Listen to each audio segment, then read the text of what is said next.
Hello, good morning, students of class 9. BKM India is here and you are welcomed in orientation once again. Students, आज हम आपके course syllabus से एक बड़ी प्यारी सी स्टोरी लेके आए हैं, बड़ा प्यारा सा लेसन लेके आए हैं. This lesson is known as the sound of music. The sound of music has two different parts. Two parts are there. And my dear students, for your kind information, both the parts are equally important. Both the parts are equally inspiring. And both the parts are equally entertaining. You can say both the parts are equally motivating. हमारे पास हमारी नाकामयाबी का, हमारी असफलताओं का, हमारे failures का बहुत सारे बहाने होते हैं. हम बहुत सारे एक सेफ शेल्टर बना के रखते हैं कि लोग हमें ब्लेम ना करें, लोग हम पर उंगली ना उठाएं कि ये तुम्हारी अक्षमता है. उसके लिए हम ढेर सारे बहाने पहले बना के रखते हैं. ये दोनों स्टोरीज पढ़ने के बाद आपके सारे बहाने खत्म हो जाएंगे. You will have no way, you will have no word to put your excuses that you could not do it. इन दोनों स्टोरीज में दो ग्लोबल सेलिब्रिटीज की कहानी है. सेलिब्रिटी कोई क्षेत्र का हो, कोई देश का हो, ऐसा सेलिब्रिटी जो पूरी धरती का हो, पूरे ग्लोब का हो. ऐसे दो सेलिब्रिटीज की स्टोरीज आपको दी गई हैं और ये स्टोरीज सुनने के बाद you will have no word to put your excuses. इसलिए ये काम नहीं कर पाए, इसलिए ये काम नहीं कर पाए. कहा जाता है Venus don't do different things, they do differently. अगर हम करने पर आ जाएं तो दुनिया की कोई ताकत हमें रोक नहीं सकती और हम अपने डेस्टिनेशन तक पहुंचकर ही दम लेते हैं. ये दोनों स्टोरीज इस बात की पुख्ता सबूत हैं. आइए फर्स्ट स्टोरी को हम लोग स्टार्ट करते हैं. This story goes to tell about Evelyn Glennie. Yes, Evelyn Glennie, you are listening right. She is a Scottish girl. यह एक स्कॉटलैंड की लड़की है. 8 साल की उम्र में पियानो बजाती है और जब ये पियानो बजाने लगती है तो मां बार बार आवाज देती है लेकिन ये अनसुना करती है. मां को ऐसा लगता है कि ये अनसुना करती है, वास्तविकता कुछ अलग है. Really she is not listening. Evelyn को भी धीरे धीरे समझ में आने लगा है कि now she is losing her hearing. इसे सुनाई नहीं पड़ रहा है, इसे कम सुनाई पड़ रहा है, धीमी आवाज सुनाई पड़ रही है. अप टू 11 years अपने इस समस्या को she tries to make it secret from her friends, from her teachers in class. She never goes to say that she has some problems in listening. नहीं बताती है, छुपाती है अपने दोस्तों से, अपने टीचर्स से. लेकिन जब एग्जाम्स होते हैं, जब लेक्चर्स पर कोई सवाल होते हैं, जब टीचर क्लास में कुछ पूछता है तो बात धीरे धीरे खुलने लगी. And principal of the school called her mother Isabel. Isabel Glennie उनकी मां है. इसाबेल को बुलाती है और कहती है कि आपकी बेटी को थोड़ा सुनने में प्रॉब्लम हो गई है और इसको डॉक्टर से कंसल्ट करिए. And the doctor declares that it's a nervous problem. ये सुनने वाली कोई नस जो है, नर्व्स जो है, वो सूख रही है, वो फेड हो रही है, वो डेड हो रही है. And by slow degree this girl will lose her complete listening. She'll be deaf. यह सुनकर इसाबेल को बड़ा कष्ट होता है. इवेलिन भी बहुत परेशान हो जाती है. अब योजना बनती है, लोग कहते हैं, डॉक्टर्स कहते हैं कि एवेलिन को बहरों के स्कूल में एडमिट करा दिया जाए, एक हियरिंग मशीन लगा दी जाए और वहां ये अच्छा कर सकती है. But Evelyn is made of some different stuff. ये किसी दूसरे पदार्थ की बनी हुई है. she has an a firm determination to live her life normally. She doesn't like to be like a handicap. She never likes to live her life as a handicap. एक विकलांग जीवन ये नहीं जीना चाहती, एक नॉर्मल जीवन जीना चाहती है, और इसके लिए ये एकदम दृढ़ प्रतिज्ञा है। नाउ एवेलिन एक दिन देखती है एक लड़की को जाइलोफोन बजाते हुए। Xylophone is a musical instrument in western music world. Xylophone बजाते हुए देखती है तो इसकी भी इच्छा होती है कि मैं भी जाइलोफोन बजाऊं। समस्या ये है सुनाई नहीं पड़ता। She goes to consult some teachers, some trainers, some musicians, and many of the teachers discourage her. उसको discourage करते हैं, no you can't, because you can't listen. If you can't listen to, how can you recognize the sounds of music? She is also depressed, but she has an intimate desire.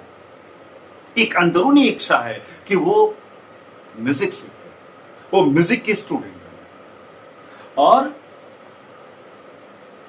इस खोज में वो Ron Forbes के पास पहुंचती है, जो एक percussionist रहते हैं। परकशनिस्ट का मतलब होता है जो वाद्य यंत्र का ज्ञाता हो, जो वाद्य यंत्र बजाता हो। ऑर्केस्ट्राज वगैरह में जो लोग साज बाज बजाते हैं उनको हम लोग परकशनिस्ट बोलते हैं। आप यूं कह सकते हैं कि that is he's a musician, he's a big musician. And Ron Forbes के पास पहुंचती है। रॉन फॉब्स इसके पोटेंशियल को आंक लेते हैं, समझ लेते हैं, एंड ही इनकरेजेस हर, और कहते हैं कि हाँ बेटा तुम कर सकते हो। And he brings two drums, एक बड़ा ड्रम लेते हैं, एक छोटा ड्रम लेते हैं, और उस पर अलग अलग बीट पर ड्रम बजाना शुरू करते हैं। And he teaches Evelyn, don't try to listen the sound, try to feel the sound. ध्यान दीजिएगा, आवाज सुनना और आवाज महसूस करना, ये दोनों दो चीजें हैं। सुनने के लिए हम अपने ईयर्स का इस्तेमाल करते हैं, और महसूस करने के लिए दूसरे सेंस ऑर्गन्स भी उसमें शामिल हो जाते हैं। And Ron Forbes teaches him how to sense, how to feel sounds through different organs of our body. And Evelyn starts getting senses, starts sensing the sound, महसूस करना शुरू करती है। And surprisingly, within a short period of time, she is expert to get the sound not through her ears, through her other sense organs. Her entire body becomes her ear. Through vibrations of sound, she gets it. Now, she joins an orchestra at the age of 16 years. 16 साल की उम्र में वो एक orchestra join करती है, और उस ऑर्केस्ट्रा के साथ she reaches यूनाइटेड किंगडम पहुंचती है। वहां बहुत अच्छा परफॉर्म करती है, और वहां के रॉयल एकेडमी ऑफ म्यूजिक में ऑडिशन देती है। उसका सपना होता है कि रॉयल एकेडमी ऑफ म्यूजिक में उसका दाखिला हो, उसका एडमिशन हो। वहां ऑडिशन देती है। यू कांट बिलीव, अब तक रॉयल एकेडमी में जितने भी रिकॉर्ड्स बने हैं, all the records are broken. सारे रिकॉर्ड्स को ये तोड़ देती है, और as a good student, as the best student of Royal Academy of Music, she proves herself, and she gets 3 years training, and during her training period, during her learning, she achieves so many awards, बहुत सारे awards जीतती है royal academy में। और उसके बाद she becomes a recognized performer, not of any country, but entire world. आज हजारों म्यूजिशियंस के साथ इसके एक जॉइंट इवेंट्स होते हैं पूरी दुनिया में, और थ्रू आउट वर्ल्ड ये वर्ल्ड वाइड प्रोग्राम से एकदम पैक्ड हो जाती है. She has not a single minute. Every day somewhere somehow some programs are set. और पूरी दुनिया में घूम घूम के अपना प्रोग्राम दिखाती है, अपनी कला का प्रदर्शन करती है. And then Evelyn solo programs की तरफ आगे बढ़ती है. As a solo performer she does well and being world fame she is interviewed. उसका इंटरव्यू लिया जाता है, उससे पूछा जाता है कि Evelyn how it was possible. Evelyn कहती है कि I am workaholic. I have got my birth only to do and ceaseless and continuous efforts proved it. वो बताती है कि कठिन परिश्रम से दुनिया की कोई भी चीज हासिल की जा सकती है. वो एक वर्काहोलिक है और वो काम करने के लिए इस धरती पर पैदा हुई है. नॉट एज ए म्यूजिशियन, एक म्यूजिशियन की तरह नहीं, एक इंसानी तौर पे भी she is a very good lady.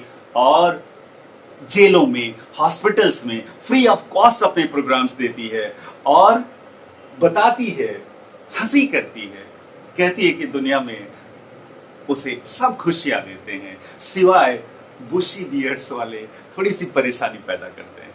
That's it. Now इसके जो मास्टर परकशनिस्ट हैं वो कहते हैं कि God may have taken her hearing. भगवान ने इसकी सुनने की क्षमता ले ली, लेकिन उसके बदले में he has given something extraordinary. जिसको हम सुनते हैं उसे इवेलिन सेंस करती है, फील करती है more deeply than any of us. जिसको हम सुन सकते हैं उसको ये महसूस करती है और हम सबसे ज्यादा. इस तरह से इवेलिन पूरी दुनिया के लिए एक इंस्पिरेशन है, एक मोटिवेशन है और खास तौर से हैंडीकैप्ड पीपल के लिए. So don't wait, don't seat, just go ahead, start your journey. The things will be made for you. This nature will help you. This nature will make you capable. There's never a time to sit. And thus the first part, the story of Evelyn, is over. And now wait for second part. We are going to start the second part. Right. Yes, students, you are welcome in second part of this story. Second part is just about a personality of simplicity. एक बहुत सामान्य सा व्यक्तित्व जो इस पूरी धरती पर अपने आप को असामान्य साबित कर पाया. एक वो यात्रा हम सब के लिए प्रेरणा का स्रोत है, मीन्स ऑफ इंस्पिरेशन है, एक गाइडलाइन है और एक जीवन शैली है जो हमें खान साहब के जीवन से मिलती है. Yes, I am talking about shehnai वादक बिस्मिल्लाह खान साहब, जो म्यूजिक की दुनिया में आज भी लोग उनका नाम अपना कान पकड़ के लेते हैं. He was just like the god of music. बहुत अच्छा अपने परफॉर्मेंस से लोगों को मंत्रमुग्ध कर देने वाला, इस धरती को पूरा ऑस्पिशियस बना देने वाला, पूरे माहौल को एकदम पवित्र बना देने वाला खान साहब की शहनाई की वो धुन आज भी दुनिया सुनती है, आज भी दुनिया पसंद करती है. खान साहब के बारे में शुरू करने से पहले मैं आपको बताऊं शहनाई का आविष्कार, द इन्वेंशन ऑफ शहनाई. औरंगजेब के जमाने की बात है कि उनके जमाने में एक वाद्य यंत्र हुआ करता था जिसका नाम था पुंगी. एक गोल सा शेप का वो था और वो ऐसे विस्लिंग टाइप की उससे आवाज आती थी और बड़ी कर्कश आवाज आती थी उससे. उसका नाम था पुंगी. औरंगजेब ने पहले तो अपने दरबार में बजने दिया, म्यूजिशियंस बजा देते थे, लेकिन उसकी आवाज की कर्कशता, हार्शनेस की वजह से औरंगजेब ने उसे बैन कर दिया, नहीं बजेगा. ये बहुत दिनों तक बंद रहा. एक नाई का लड़का उस पुंगी में एक पाइप जोड़ दिया और पाइप जोड़ के उसमें 7 होल्स बना दिए और उन होल्स पे अपनी अंगुली रख के उस पुंगी से आवाज निकालना शुरू किया। होल को बंद करके और खोल करके उससे एक म्यूजिकल साउंड निकालना शुरू कर दिया। नाई का लड़का धीरे धीरे अपने पूरे क्षेत्र में प्रसिद्ध हुआ। शाह एक शासक थे। शाह के दरबार में उस नाई के लड़के को उस नए इन्वेंटेड वाद्य यंत्र के साथ आमंत्रित किया गया और शाह के दरबार में उसने पहली बार उस पुंगी से बनी हुई पाइप के साथ 7 होल्स वाले वाद्य यंत्र को बजाया। और चूंकि शाह के दरबार में बजाया गया था और एक नाई ने बजाया, इसलिए इस वाद्य यंत्र का नाम शहनाई रखा गया, शाह नाई। अब आगे बढ़ते हैं। शहनाई एक ऑस्पिशियस साउंड हो गया। मंदिरों में, मंगल कार्यों में इसे बजाया जाने लगा। इस शहनाई को एक म्यूजिकल वाद्य यंत्र में स्थापित करने का, एक म्यूजिकल वाद्य यंत्र का रूप देने का, इसे एक धुन पर बजाने का, इसे एक क्लासिकल स्वरूप देने का श्रेय हमारे बिस्मिल्लाह खान साहब को जाता है। और बिस्मिल्लाह खान साहब ही हैं जो शहनाई को म्यूजिकल दुनिया में उन्होंने इसे पेश किया और लोगों ने इसे बहुत पसंद भी किया। खान साहब के बारे में अगर थोड़ा सा हम बता दें तो खान साहब का जन्म 21 मार्च 1916 को हुआ था डुमरा में, जो एक बिहार की एक छोटी सी जगह है। और खान साहब का पूरा परिवार म्यूजिकल बैकग्राउंड से था। दादाजी जो थे वो शहनाई नवाज थे भोजपुर नरेश के दरबार में। उनके पिताजी भी शहनाई बजाते थे और खान साहब भी अभी छोटे थे, तब से ही इनका म्यूजिक की तरफ झुकाव हो गया। ये बताते हैं कि अपने बचपन में बिहारी जी के मंदिर में चैता गाने जाते थे। चैता एक प्रकार का गीत है जो सीजनल होता है, चैत्र के महीने में गाया जाता है, होली के बाद गाया जाता है। चैता गाने जाते थे और डुमराव के महाराज जो थे वो इनको 1.25 किलो लड्डू पेश करते थे इनाम में। 3 साल की उम्र में खान साहब को इनकी माताजी बनारस लेके आई। उनका मायके था बनारस और खान साहब जब बनारस आए तो अपने मामा जी से इनकी मुलाकात हुई। इनके मामा जी एक मशहूर शहनाई वादक थे और वो विष्णु टेम्पल में और गंगा के तट पर शहनाई बजाया करते थे और अलग अलग मांगलिक कार्यों में उनको बुलाया जाता था। और ये खान साहब भी अब अपने मामा जी के साथ हो गए थे और मामा जी के साथ ये जहां जहां जाते थे वहां जाते थे। खान साहब की रुचि शहनाई में हो गई और छोटे बिस्मिल्लाह अब धीरे धीरे शहनाई बजाना सीखने लगे। घंटों अभ्यास करते रहते और गंगा के किनारे जाकर गंगा की लहरों के साथ अपने धुन को तैराते रहते और धीरे धीरे खान साहब की ये स्वर ध्वनि, खान साहब की ये स्वर लहरी पूरे समाज में बिखरने लगी। 14 साल की उम्र में इलाहाबाद म्यूजिकल कॉन्फ्रेंस में ये गए और वहां पर इनकी मुलाकात हुई उस्ताद फैयाज खान साहब से, जो एक बहुत बड़े म्यूजिशियन थे उस जमाने के। उन्होंने उनकी पीठ थपथपाई, कहा बेटा you can do very well and continue, और ये अपने अभ्यास जारी रखे। और इस तरह से इनकी सीखने की प्रक्रिया बहुत बचपन से ही शुरू हो गई थी। और सरप्राइजिंगली यू शुड नो, जब लखनऊ ऑल इंडिया रेडियो की स्थापना हुई तो ऑल इंडिया रेडियो में खान साहब की शहनाई गूंजने लगी।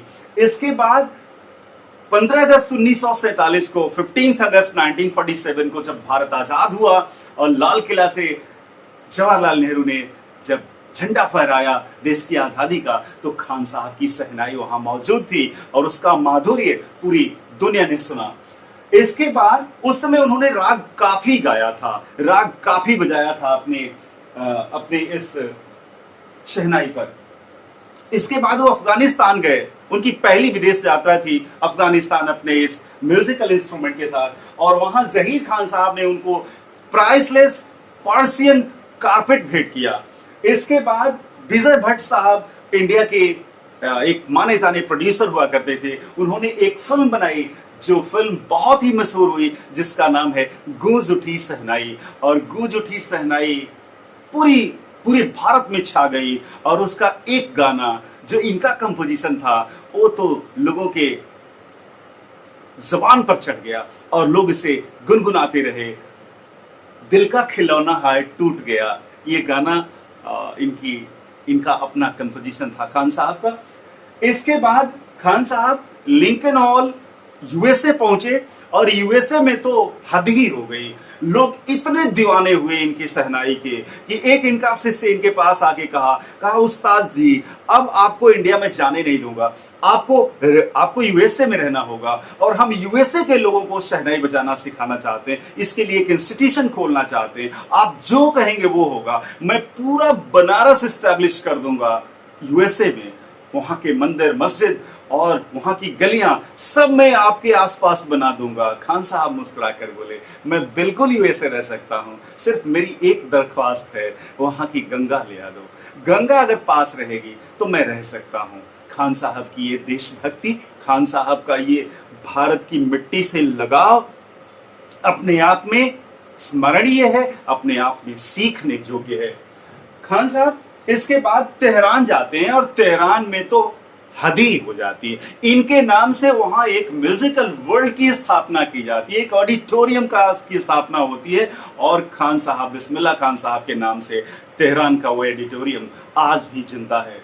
खान साहब की इस विकास यात्रा को, खान साहब की इस संगीत यात्रा को, ये यूं ही जितना जल्दी मैं बता दे रहा हूं, जितना जल्दी आप सुन ले रहे हैं, उतना जल्दी ये यात्रा पूरी नहीं हुई।